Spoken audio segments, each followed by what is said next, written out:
Je vous présente Légende de Marie-Lu chez Castelmore. Légende, c'est un roman adolescent dont l'éditeur a le secret.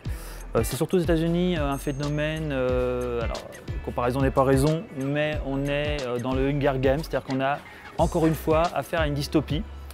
Alors une dystopie, c'est-à-dire un futur possible, probable, pas très loin de nous, qui découle d'une distraction dans un passé, un moment de l'humanité, qui conduit à une réalité alternative. On est aux États-Unis et on a deux personnages d'adolescents. On a June qui a 15 ans, qui est l'élite de la République. Alors l'ironie, c'est que ce monde totalitaire, régi d'une main de fer par l'armée, s'appelle une république. Et on a Day.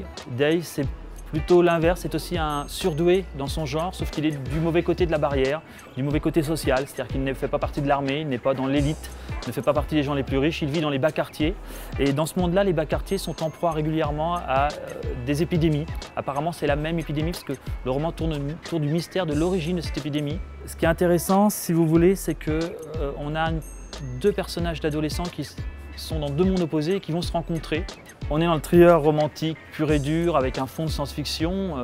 On est encore une fois sur des thématiques liées à des gouvernements totalitaires et au contrôle des individus.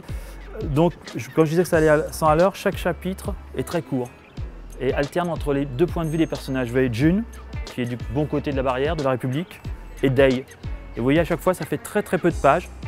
Pour autant, les mots sont bien choisis, le style est vif, ça va vraiment à une vitesse... On ouvre le bouquin, généralement on le finit dans la soirée. Donc c'est un page-turner comme disent les anglo-saxons, mais c'est un terme un peu galvaudé. Mais pour une fois, je pense qu'on a vraiment affaire à ce genre de livre qu'on lit d'une traite et qu'on finit par relire et qu'on finit ensuite par acheter, offrir, etc. C'est un grand coup que frappe Castelmore cette année.